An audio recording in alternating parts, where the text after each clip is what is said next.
மக்கள் மத்தியில் நிலைத்து நிற்கும் அதிமுகவை எந்த கொம்பனாலும் அசைக்க முடியாது என தக்கலையில் நடைபெற்ற அண்ணா பிறந்த நாள் விழா கூட்டத்தில் சிறப்பு விருந்தினராக பங்கேற்ற கழக அமைப்பு செயலாளர் என் சின்னத்துரை பேச்சு.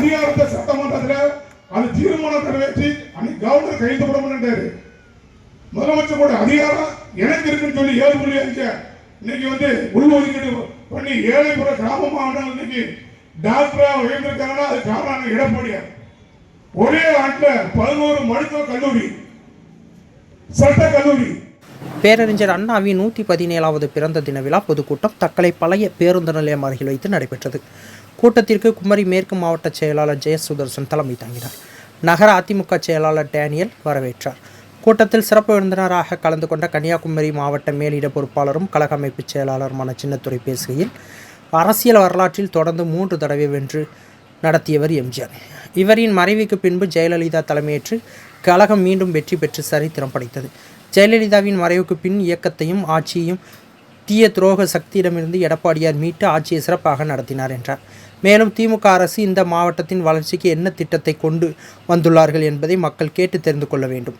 நடிகர் விஜய் ஒரு கட்சி ஆரம்பித்து தமிழகத்தில் வலம் வருகிறார். நடிகர்கள் கட்சி ஆரம்பித்த தமிழகத்தில் அரசியலில் வெற்றி பெற்றது எம்ஜிஆர் மட்டுமே. உண்மையாய் உழைத்து அனைத்து மக்களையும் உயர்வடைய செய்த அதிமுக மீண்டும் தமிழகத்தில் ஆட்சி பொறுப்பை ஏற்கும் காலம் அதிகம் இல்லை. தமிழகத்தை பொறுத்தளவில் அதிமுக கூட்டணி வெற்றி பெறுவது உறுதியாகிவிட்டது.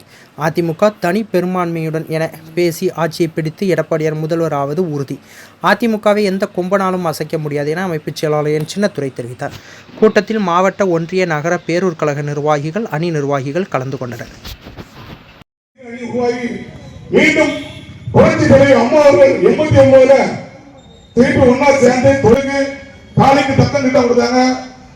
நம்முடைய படித்த இளைஞர்களுக்கு லேப்டாப் வழங்கினாங்க, சைக்கிள் வழங்கினாங்க, இலவச அரிசி கொடுத்தாங்க. அம்மா கொண்டு வராத திட்டமே கிடையாது. அத்தனை திட்டங்கள் இன்னைக்கு கூடுதலா பண்ணிருக்காங்க ஸ்டாலின். இன்னைக்கு எந்த திட்டமுமே அம்மா கொண்டு வந்த திட்டத்தை எல்லா திட்டத்தையும் நிறுத்தி வச்சிருக்காரு.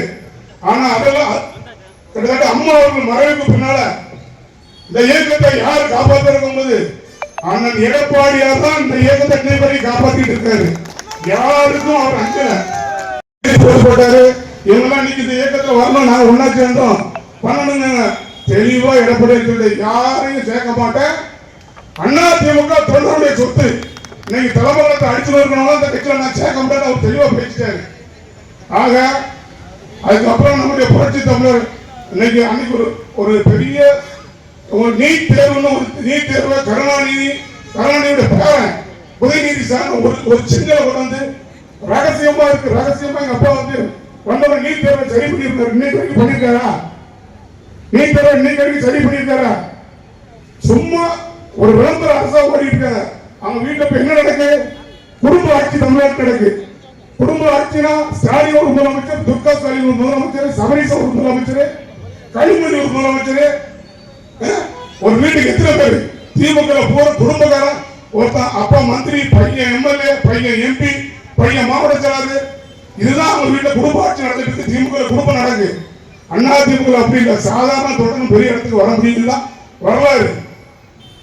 அதை செய்யாத ஒரு சாதனையாக தன்னுடைய அதிகாரத்தை சட்டமன்றத்தில் அது தீர்மானம் நிறைவேற்றி அன்னைக்கு கவர்னர் கைது போட மாட்டாரு. முதலமைச்சரோட அதிகாரம் எனக்கு இருக்குன்னு சொல்லி 7.5 இன்னைக்கு வந்து உள்ஒதுக்கீடு பண்ணி ஏழைப்புற கிராம மாவட்டம் இன்னைக்கு டாக்டரா உயர்ந்திருக்காங்கன்னா அது காரணம் எடப்பாடியார். ஒரே ஆண்டில் 11 மருத்துவ கல்லூரி, சட்ட கல்லூரி. எத்தனை போராட்டம், எத்தனை ஆர்ப்பாட்டம். நம்ம கட்சியில கூட இருந்துட்டு இந்த ஆட்சியை போட்டா கவர்மெண்ட் நினைச்சா அதெல்லாம் தெளிவா கொண்டு போய் நீ இந்த கட்சியும் ஆட்சியும் ரொம்ப தெளிவா வழிநடத்தினாரு. ஒரு சிலர் நம்ம கூட இருந்தவங்களால நம்ம ஆட்சியை இழந்தோம். இப்போ யாரும் இல்ல, ஒன்பது ஆர்மி, ஒரே ஆர்மி, ஒரே தலைவர் அண்ணன் எடப்பாடியார் தான் அந்த கட்சிக்கு, வேற யாரும் கிடையாது. இன்னைக்கு இந்த மாவட்டத்தை எடுத்துக்கிட்டா இந்த மாவட்டத்தில் எந்த திட்டத்துமே ஒண்ணுமே செய்யல. இந்த மாவட்டத்துடைய அமைச்சர் அண்ணன் மாவட்டத்தில் சொன்ன மாதிரி மனோ தங்கராஜ் என்ன செஞ்சிருக்காரு? ஒண்ணுமே செய்யல. ஏற்றுமதி திட்டத்தை கொடுத்துருக்காங்களா? கொண்டு வரல. ரப்பர் அதிகமா வருது. ரப்பர் அடிக்கி 4 வருஷமா இந்த போர்வே ரோடு இன்னைக்கு முடங்கி கிடக்கு. அதை கூட சரி பண்ணிருக்காங்க இல்ல. அவர் பேசிய கடைசி தேர்தலுக்கு முன்னால ஒரு 3 மாசத்துக்கு முன்னால வருவாரு. இந்த மக்களை மதத்தின் அடிப்படையில் 2ஆ பிரிச்சு முதலீடு பண்றாராம். முதலீடு என்ன பண்ணுறது? இவர் கொள்ளையடிச்ச பணத்தை கொண்டு மறுபங்க சபரிசு மூலமா வெளிநாட்டில் முதலீடு பண்றாரு. இதுதான் அவங்களுடைய சாதனை. வர இருக்கின்ற சட்டமன்ற எலெக்ஷன்ல நீங்க எல்லாம் அதிமுக தான் வாக்களிக்கணும். இன்றைக்கு நான் கிட்டத்தட்ட ஒரு 4 ஆண்டு அந்த மாவட்டத்தில் வந்திருக்கேன். இப்படி ஒரு கூட்டத்தை நான் பார்த்ததே இல்லை. நம்முடைய மாவட்ட செயலாளர் அன்பு சகோதரர் ஜெயசுந்தரன் மாவட்ட செயலாளர் அறிவிக்கிறாரு. திறம்பட திறந்தோறும் அரசியல் செஞ்சுட்டு தான் இருக்காரு. இன்னைக்கு 1000 மேற்பட்டவர்கள் கூட்ட கொடி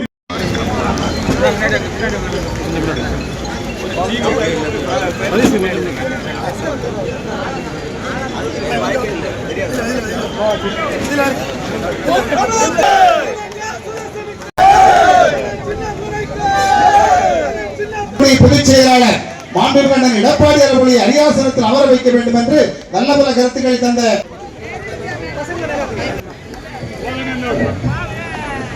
கருத்து கருவூல பேச்சற்றை உடையவர், நாவன்மை உடையவர், சொல் நயம் உடையவர், உயிரே போனாலும் போய் பேச மாட்டார், ஜாதி மத இனம் பார்க்க மாட்டார், கழகம் என்னும் செய்திகளை உடனுக்குடன் தெரிந்து கொள்ள உங்கள் கரம் டிவியை சப்ஸ்கிரைப் செய்யுங்கள்.